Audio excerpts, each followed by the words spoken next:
Welcome to Exploring A Course in Miracles. I'm Emily Perry with the Circle of Atonement, here with Circle founder Robert Perry. And today we are discussing the forgotten material in A Course in Miracles. There's been a lot of forgotten material over the history of the course, and there's a whole long backstory as to why that is. But for the purposes of our conversation today, Robert and I are going to focus on two of the most important but little known writings from course scribe Helen Schucman, namely the Gifts of God and the Special Messages.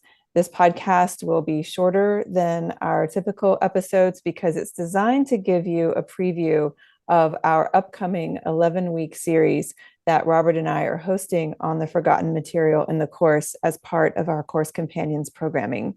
If you are new to the Circle, Course Companions is our signature program that walks you through all 3 volumes of A Course in Miracles with commentaries for each section and each lesson, live classes, and access to all of our previously recorded classes and workshops since the program began in 2017. If you want to learn more or join Course Companions, you can visit coursecompanions.com. And if you join before August the 12th of 2024, you can participate in the 11-week Forgotten Material series live at no extra charge. Course Companions is only $20 a month, and scholarships are available if you want to attend but are facing financial hardship. Robert, as I mentioned, we started Course Companions in 2017, and the goal was to provide commentaries and classes that would walk students through all 3 volumes of A Course in Miracles, the text, the workbook, and the manual for teachers and supplements. And we envisioned a 3-year program where the first year would focus on the text, the second year would focus on the workbook, and the third year would focus on the manual, the Song of Prayer, and the psychotherapy supplements, the Gifts of God, and the Special Messages. And for many years, we have been incomplete on these last few weeks of Course Companions, focusing on the Gifts of God and these Special Messages. And so it's nice to be finally finishing Course Companions after all of these years. I feel like it's an especially big moment for you. You have been trying to get us to that moment of completion, and I haven't been in that much of a hurry to complete the last bit. So you must be feeling good that we're actually doing it at last. Well, I haven't been as focused on it as Sarah, our administrative director. So I think we all really have Sarah to thank for the completion of Course I Companions think we at do. last. So the way that this podcast is going to be designed is we thought we would spend the first half focusing on the gifts of God and the second half giving you an overview of the special messages. And just for anyone who doesn't know, Helen Schucman has a book of poetry called The Gifts of God. And in the very, very back of it, this is part of why we call it the forgotten material. In the very, very back of it, there is a scribing called The Gifts of God. Now, it's listed as a prose poem in the introduction to this book, but it's actually Helen's last authentic scribing. And so where you can find the Gifts of God is in the back of Helen Schucman's poetry collection, which I believe you can find on Amazon, and you can also find it on the Foundation for Inner Peace website. So with that explanation of where to find the Gifts of God, Robert, why don't you explain to us what the Gifts of God is and how it came? To set the table a bit, the course itself was done being dictated for the most part in 1972. The clarification of terms was dictated in 75. The 2 supplements were dictated. Psychotherapy was dictated in 73 and 75. Song of Prayer was dictated in 77. And then Helen dies in 1981. So between the Song of Prayer in 77 and 1981, this is the only thing she really took down from Jesus. Okay. And the story goes like this. Ken Wapnick tells the story in a really kind of wry, nice way in Absence from Felicity. So I'll just summarize with a few quotes what he says. He introduces this by saying, probably more than any other of the scribed material, this wonderful piece illustrates how something quite beautiful and inspiring can come from an almost hopeless situation. So the situation is pretty simple in essence. Ken goes away every month to this place called the Mary Knoll Cloister, which was a small community of cloistered nuns. He meets with them personally. He gives a talk. Uh, and on this particular Sunday, which was February 5th of 1978, he's going away again as a weather forecast for a blizzard. And that kicks into gear this like OCD thing of Helen's, where she feels she's generally very dependent on him, but that becomes exacerbated when they're separated. He's out of his apartment, but not with her, for God's sake. um, and her fears that he will leave his apartment and never return um, kick in. And so he goes off to the cloister, and the storm hits, and it's extremely heavy. Okay. And we've recently found out that it's still called the Blizzard of 1978. There's a Wikipedia page on it. Um, it had snow drifts of up to 15 feet. New York City did a very rare thing, apparently, for New York City, which was school was canceled on Monday. Uh, and so Helen's getting extremely anxious. And here's what Ken said. She was absolutely beside herself with worry. I continued to reassure her that the sisters were taking very good care of me, so they're in touch by phone a lot. I had lots to eat. The cloister was warm. I would be home the next day, but to no avail. And then to compound the situation, the switchboard shut off at 10 p.m., which meant there was no possible communication between us until morning. And then Ken says, I can only imagine Helen's anxiety at that point. And yet, at what was probably its height, there was obviously another part of her mind that asked for help and allowed a different message to come through her from Jesus. So late that evening, that Sunday evening, she takes down what is now the first section of the gifts of God, which essentially contrasts the ego's gifts of fear with God's gifts of love. The next morning, she takes down the second section. 2 days later, the next section came, and then the fourth section comes in March, and the fifth section, so a month later, and the fifth section comes a month after that in April.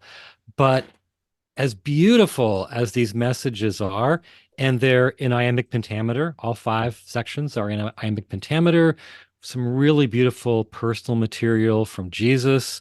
He strikes a tone that seems, I don't know, just more emotional, a more touching in these sections. But in spite of all that, Ken Wapnick said, unfortunately, these wonderful messages had no observable effect on Helen. He finally gets back next day, Monday, but in the evening. And when he gets back, he says she was a nervous wreck, although obviously relieved to see me and alive and well at that. Um, so that's basically the story of how Helen felt in extreme personal crisis over what many of us would just be like was like a nothing burger. Um, and it was the occasion for Jesus to speak some teaching that has no mention of her personal situation. So it looks like it's meant for everyone. And it's just really soaring, beautiful, and profound material. We're going to get to that in just a second, but we record these podcasts live, and I see in the chat that there's someone who remembers that blizzard from 1978. Oh, And, wow. and Robert has been very pleased because Ken had a date, actually in absence from Felicity, In right? essence, from Felicity. Yeah. So Ken has a date in absence from Felicity where he retells this story of, I forget what, tell us about the date, because I know you're really He like says, happy well, with this, and everyone should know. he says on this particular Sunday, February 8th, 1978. So I thought, well, that's interesting. That's almost 3 years to the day from when Helen eventually ended up passing. But if you look it up, February 8th is a Wednesday. And the story hinges on Shocking. this all happening on a Sunday. And so I'm thinking, well, like, what was the real date? And turns out you can find information online about the blizzard of 1978, which took place on Sunday, February 5th.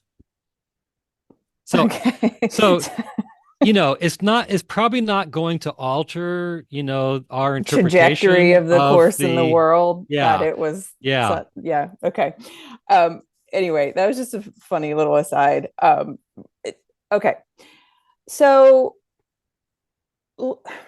I want to get into the material in Gifts of God because, as you say, it is more emotional. It is soaring and beautiful.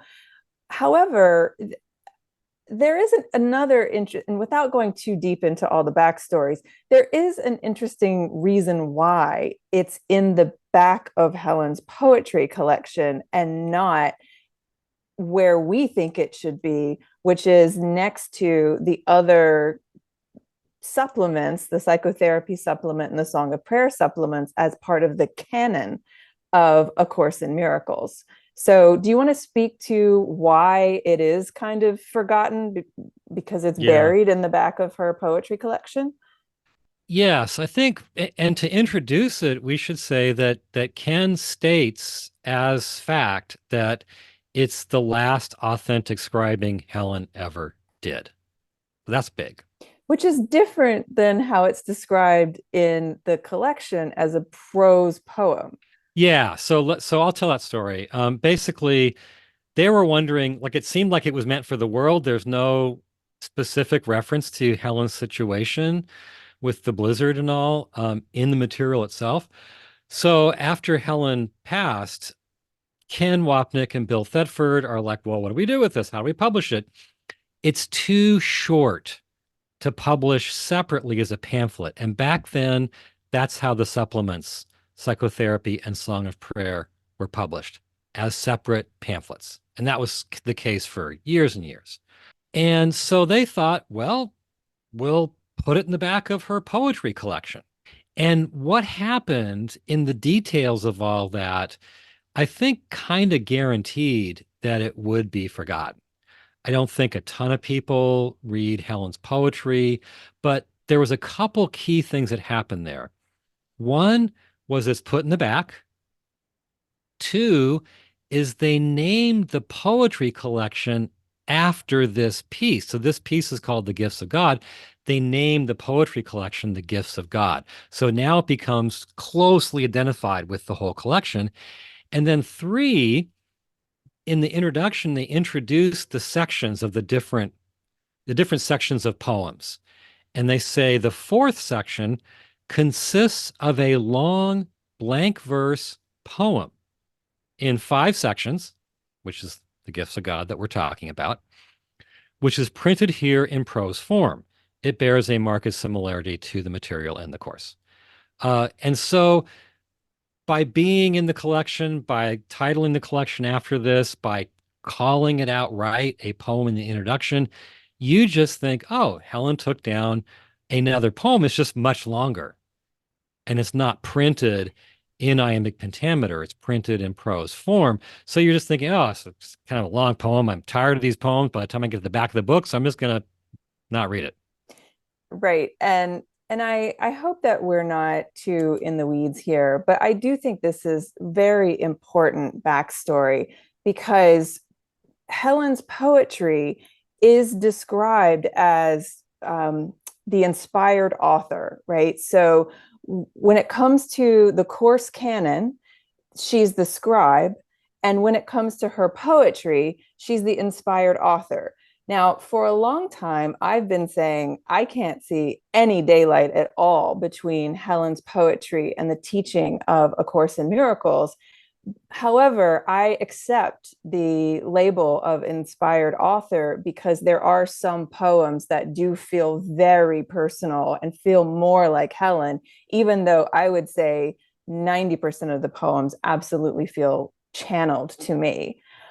But when you call the gifts of God a prose poem and you label the poetry as inspired, as Helen is the inspired author, it makes you think that, oh, okay, well, the gifts of God, scribing, is actually a poem from Helen, and you lose its very significant importance as, in Ken's own words, the last authentic scribing Helen took down before she died just 3 years later.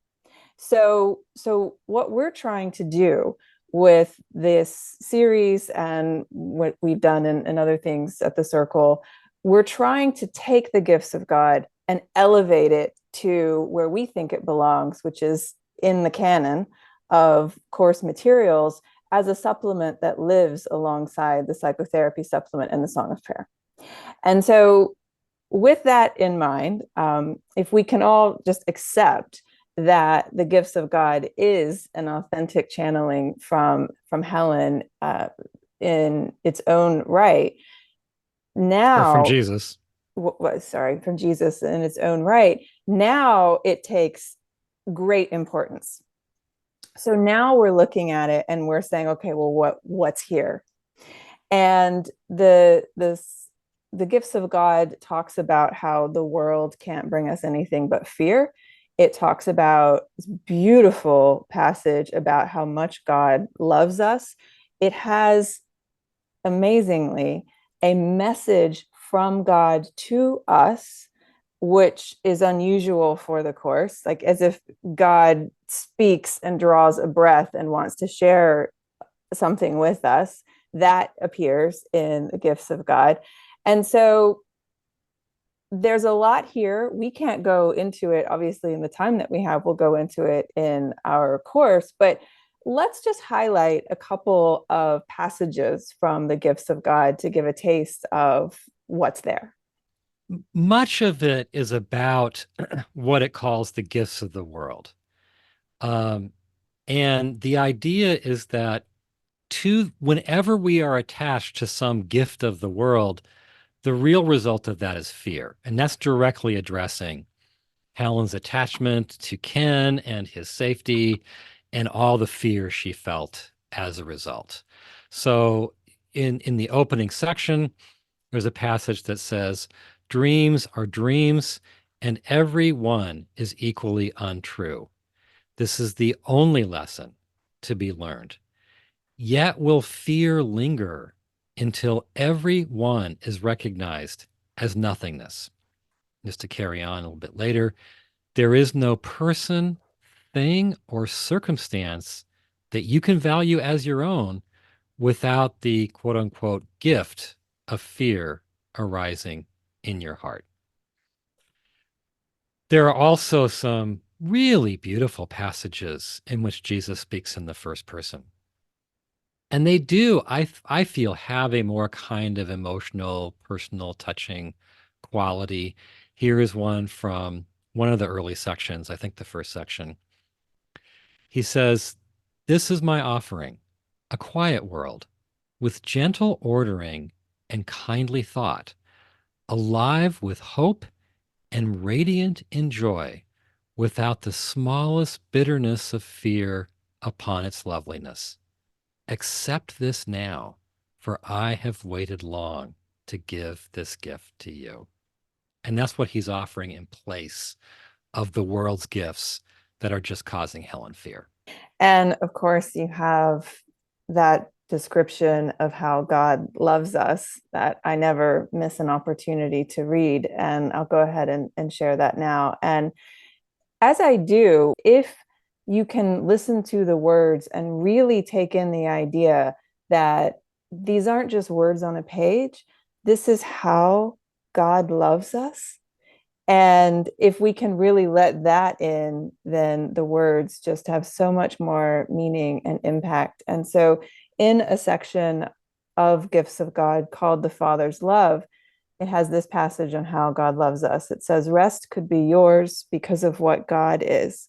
He loves you as a mother loves her child, her only one, the only love she has, her all in all, extension of herself, as much a part of her as breath itself. He loves you as a brother loves his own, born of one father, still as one in him, and bonded with a seal that cannot break. He loves you as a lover loves his own, his chosen one, his joy, his very life, the one he seeks when she has gone away, and brings him peace again on her return.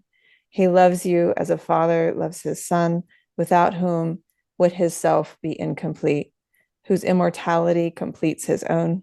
For in him is the chain of love complete, a golden circle that will never end, a song that will be sung throughout all time and afterwards, and always will remain the deathless sound of loving and of love." Now, he takes these ideas of love that we have, the father's love, the mother's love, the brother's love, a lover, and just magnifies them and essentially says, this is how love is in your world.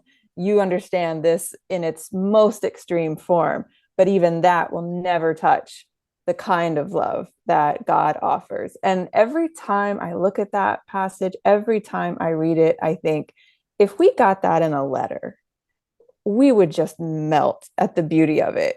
And then to think that this is a fraction of how God actually loves us is a remarkable idea that I look forward to going into in more detail in the class. Every one of those. So there's mother, brother, lover, father. Every one bears its own like special attention because he really captures each one. I mean, the mother's love is like absolutely all absorbing love that, we think only a mother can have. It's amazing to me that God loves us like a brother. Like he's our creator, but he also loves us like a brother. The lover one, I mean, the Course never uses romantic language to talk about God and his love for us. It's always parental language. So this is a really nice little like gold nugget. The father one that he concludes on is particularly soaring. Um, all of it just paints a picture of God's love that almost takes your breath away. I remember when I first taught this 20 years ago in Sedona, I was really trying to draw this paragraph out. And what I found was that my memory was everyone in the class was kind of threatened by it. It was so personal. And we don't think of God this way. We think of God more impersonally. And so it felt like too much to handle. And I think now at the circle we talk enough about God's love that it's our audience would probably, take this in a little bit differently. But it's so powerful that I remember just it being too much. I often think about how when you're in love, particularly the beginnings of love, where you can't stop thinking about that person, they just consume your mind.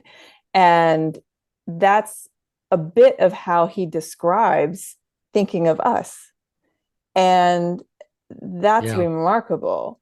Yeah. That our orthodox definition or thought of God is that he's just up there waiting until we screw up to punish us. And here you have this image of God who's like, no matter what we do, he just can't wait to pour all of this love that he has on us.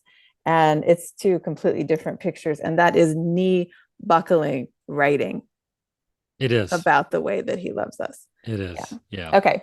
So I think I've said enough about that.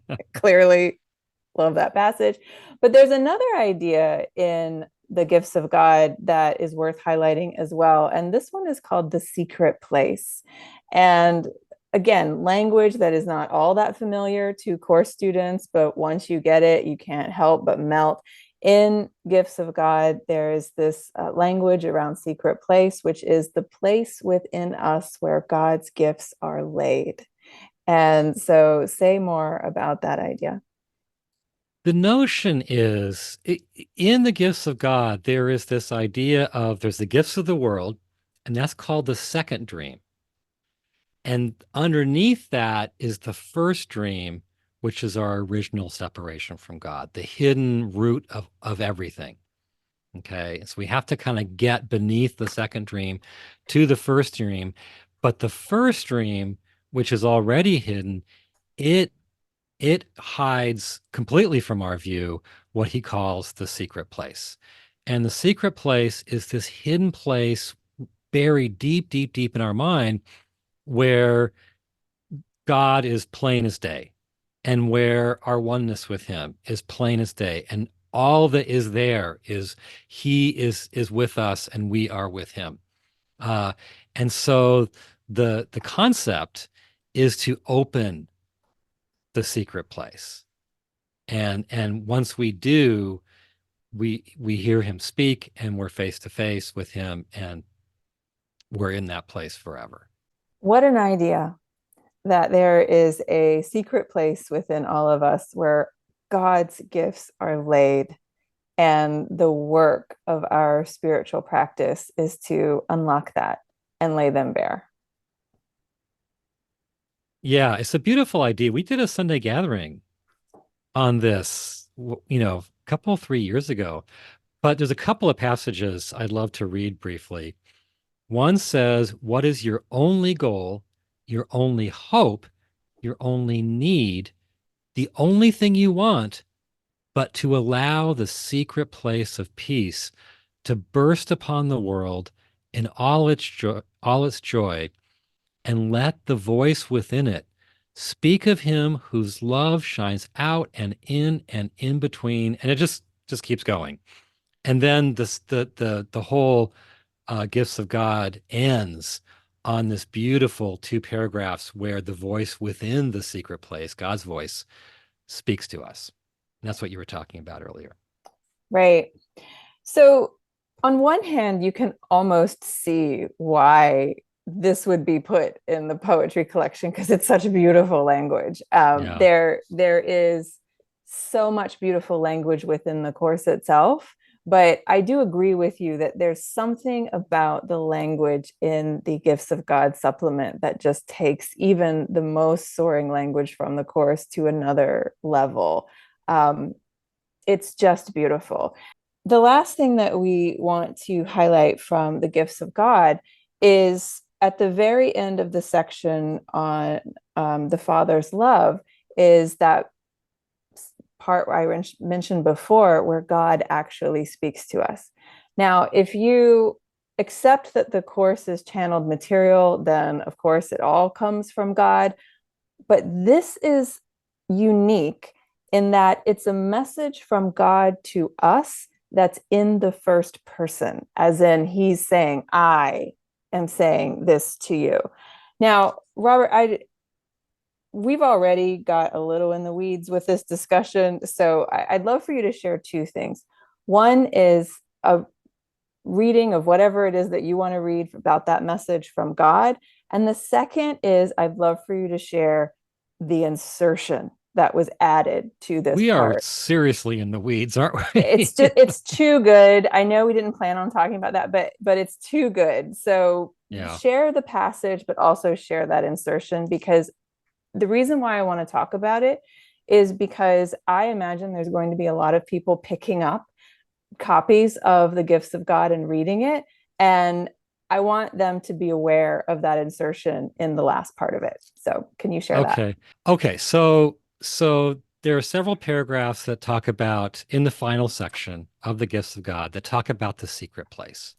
And I read you that long sentence, most of it, that says your only goal is to open the secret place and let the voice within it speak. And then in the actual original dictation, right after he says, let the voice within it speak, then you have these final two paragraphs of God speaking in the first person. And I'll just read a couple of passages from those paragraphs.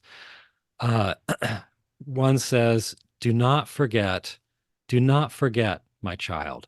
Open the door before the hidden place and let me blaze upon a world made glad in sudden ecstasy. And then it ends by saying, forget all things except my changeless love.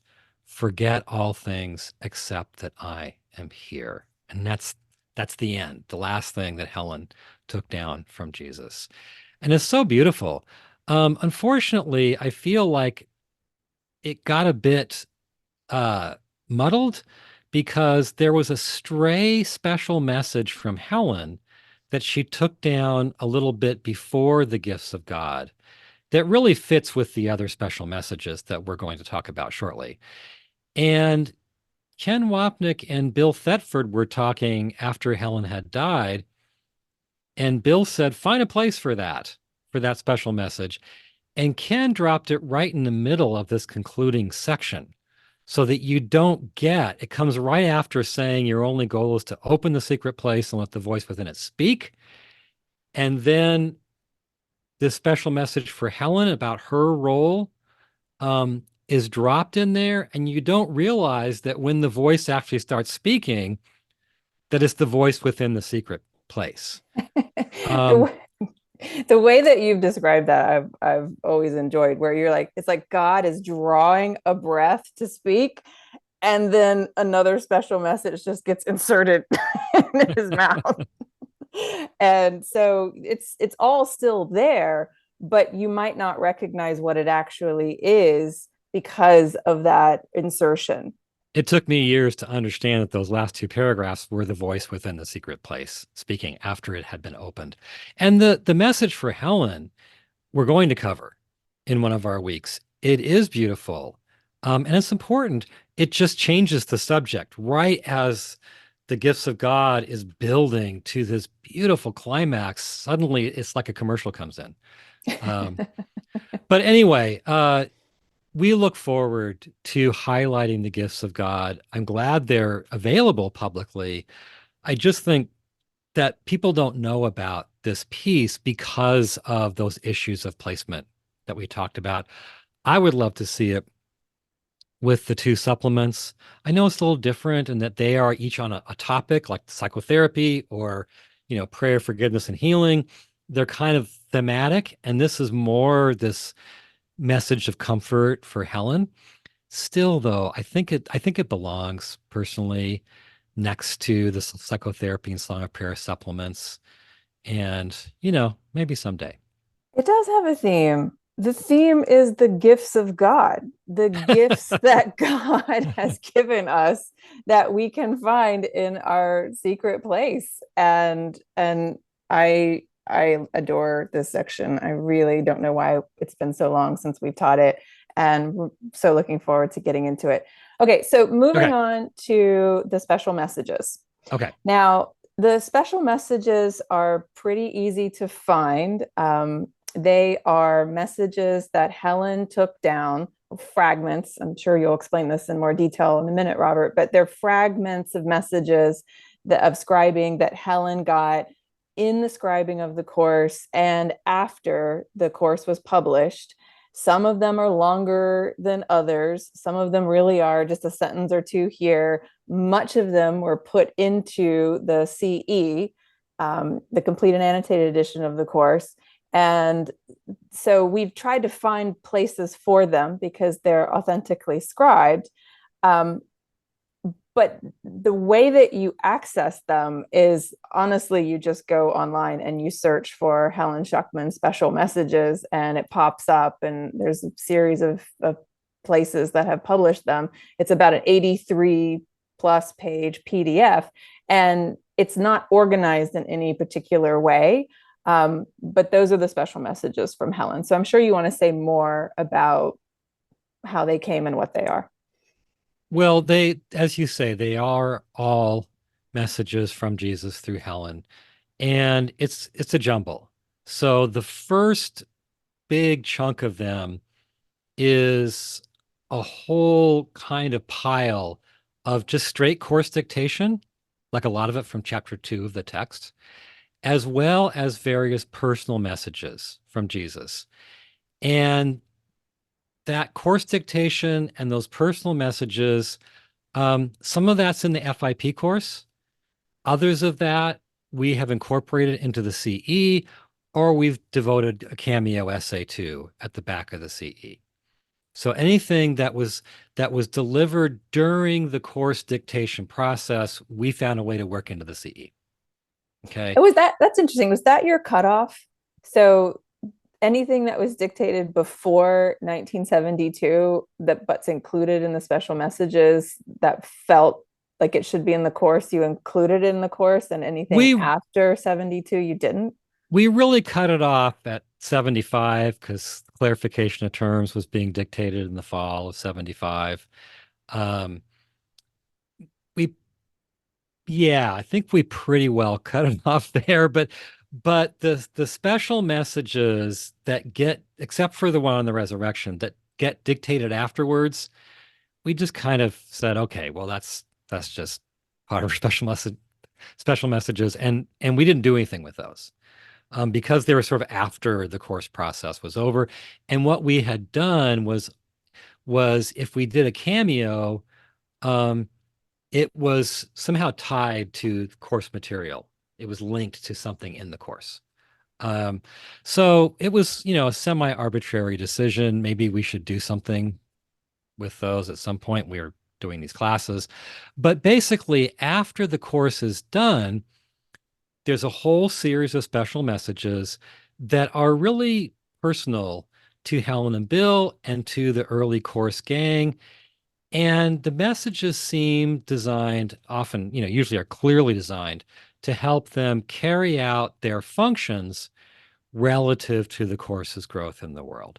So, we know that early gang, Helen and Bill and Ken Wapnick and Judy Sketch-Whitson, they're meeting all the time. Okay. And they're asking for guidance. I don't know if these messages came at those times, but they would ask for guidance about the course's life in the world, decisions to be made. And so here these messages are about that, either more about the course or more about their functions. But either way, it's kind of all the same topic. And so we have 5 weeks planned around these messages, around 8 of them in particular. And there's just I look forward to this part because, like, this is our lives. We are trying to carry out a function relative to the course. And here is Jesus giving them really direct guidance. And some of it is about specifics and it's about situations that I don't know what they are, but a lot of it is just about their attitudes and about Mm-hmm. how to go through the decision-making process and how to kind of caretake the course's life in the world. And so if you have an interest in the course's life in the world, or if you just want to carry out your own function and want wisdom from Jesus on how to do that, these are important messages, and I can't wait to get into them. So, in our Forgotten Material series, we're going to be spending 6 weeks going through the sections in the Gifts of God, and we're going to spend 5 weeks covering specific special messages, some of the longer ones, some of the ones that are related to the function of the course in the world and one's own individual function. And so, I don't know if you want to say anything or read anything about the special messages, anything from the special messages, like we did with the gifts of God. Do you want to do Let's do that? that. Let's do that. Okay. Yes. Uh, One of the messages has been a huge focus for us, and that's the message that we call the helper of the world guidance. It's about the course. So a couple lines from that say, this year you will set up a place which will be the home of the course, a place where it will grow from infancy into a helper of the world. And that idea of it growing from infancy into a helper of the world has been such a focus for you and me. That same message also says, I will direct its growth as it reaches from the paper on which it was written into the hearts for which it was intended. Beautiful line that also is one we carry around with us. Few more from a different message. One says, the mess that is your lives is an illusion. Ask only this, will I fulfill the function given me? What else is there to ask? So for those who don't think the whole function thing's a big deal, it's a big deal. Another one says, did you want to say anything? I just sometimes I think Jesus is really funny and he doesn't get a lot of credit for being funny, but this is one of his lines, the mess that is your lives. It's an illusion. Yeah, And we could boy, be doesn't reminded of that more often, huh? doesn't it feel that way? I mean, I'm just thinking it's only a couple of sentences, but if you really understand what he's getting at, it can clear up so much. The mess that is your lives is an illusion. Therefore, ask yourself only this: am I going to fulfill the function that's given to me? Am I going through life with this mess, or am I going to keep my eye on what it is Mm, that I'm here to do? And it's one of those things, it's one of those themes that is throughout the course. He always returns to it, but if you take it in, it can change everything.